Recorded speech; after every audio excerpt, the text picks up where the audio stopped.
Were you, or how did you feel about how quiet their offseason ended up being? They didn't have a ton of spending tools to begin with, but I think everyone nationally wanted them to be a little bit more aggressive, getting shooting or diversifying the front line. Were you surprised they weren't that aggressive? Do you think they should have been more aggressive on the trade market? Where do you just land on how they went about their offseason, where the two biggest moves are, with apologies to the Zeller family, it's extending Herb Jones and adding Jordan Hawkins? Yeah, I am fairly disappointed that this is the route that they chose to go. Again, their two main players do not stay healthy on a regular basis. And I feel like they needed to add more offensive firepower to this team, whether it was shooting, whether it was creation, whether it was something else, to offset some of those games missed by those players. I felt like they needed to improve on their big man rotation. Uh, like you said, apologies to the Zeller family, but their big man rotation from the center position is JV and Cody Zeller, which JV is great. I love him.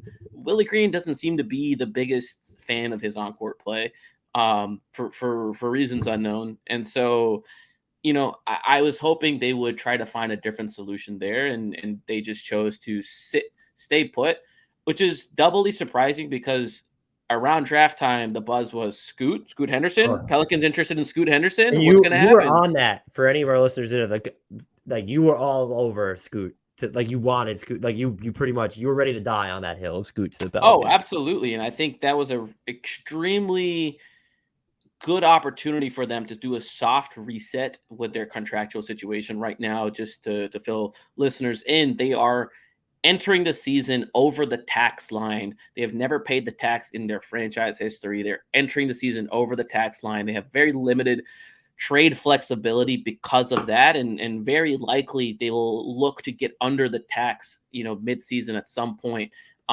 We've all kind of penciled in Kyra Lewis as the guy that they're going to use as a salary dump to get under the tax, but they have other options, and there's no sort of rush to do this at the moment. They can do it as long as they get under it by the end of the season. But they're over the tax line, and they just paid Herb Jones. Zion's contract has kicked in. Brandon Ingram is up extension eligible currently, and more importantly, will be next year, with the potential of, hey, if he plays decently well, he might hit all NBA and be eligible for a 35% max contract. CJ has multiple years remaining. Trey Murphy is going to be extension eligible heading into next offseason. And so you're looking at an environment where you're not going to be able to generate salary flexibility, and the new CBA is only going to be more punitive with regards to those teams that have high payrolls. And I don't anticipate the Pelicans ever being like a monstrous payroll team, or the second apron ever being something they'll entertain. But even if they were underneath that threshold, the amount of options they have are limited. And I thought, hey, if they traded for Scoot, they would have an opportunity. And personally, my preference was, to be clear, trading Brandon Ingram. And I'm of the belief that if they had offered Ingram to Charlotte, they could have worked out a deal. Maybe there was some asset juggling that needed to happen to balance the books there or whatever. But I'm of the belief that if that piece was dangled, there would have been a deal. They would have had the number 2 pick and been able to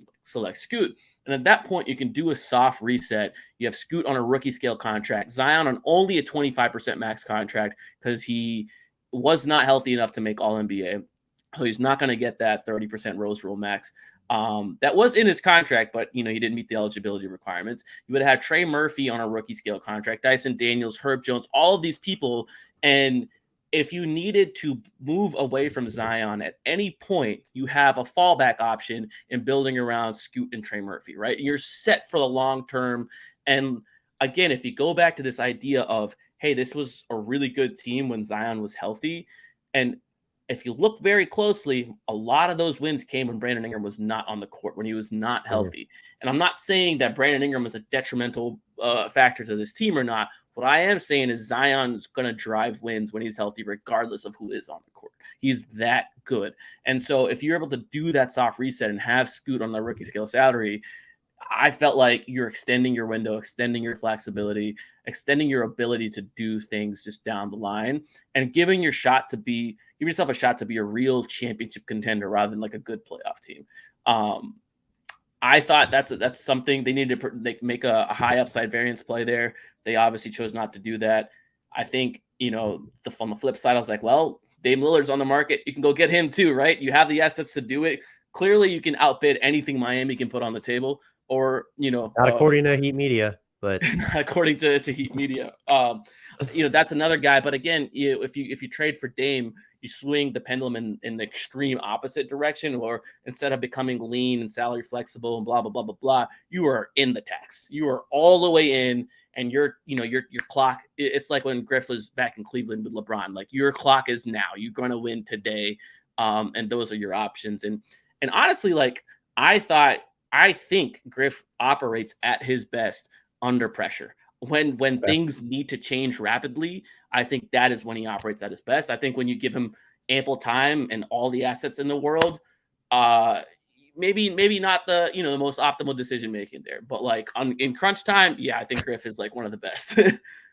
This skips like 15 questions into the outline, but since you're there, that's the stakes though this season, is it not? Is like it's good that Griff operates under pressure, because like this is the last offseason you can play the like, well, look at what happened like during this small sample size card. And so what actually, like, if this team is, would you trust that? And you mentioned they're into the tax right now, but even if you make trades, they could either get out of the tax, or maybe a big trade, it still lowers their payroll and they can go that route.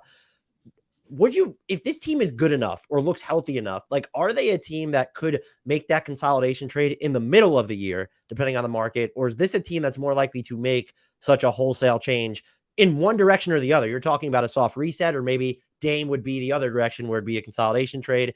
They're clearly not going to be in on him. And that was always weird. Like, so CJ gets moved as part of that, but Dame I thought would be a fun fit there. But are they a team that you can see making a decision like that in the middle of the year? Or is this very much like, no, that team's not going to do anything until the 2024 offseason?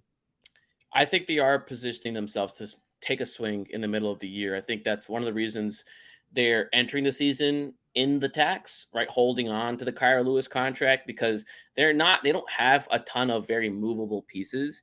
And his $5-ish million contract is pretty movable, especially when you combine it with some of the other pieces, and they can reach a few different numbers depending on what they're trying to hit. And so I think they've left the door wide open for a consolidation trade, a pushing your chips in type of trade. It's just so difficult to predict on like who that might be, or like, and I feel like it's so reliant on external circumstances. Whereas my position would be, and I'm not privy to any of these kind of discussions, is if you've identified a target or two or whoever it is, you should push all of your chips in now, today, even if it means paying a premium, as opposed to in February, that might cost one less first round pick or whatever.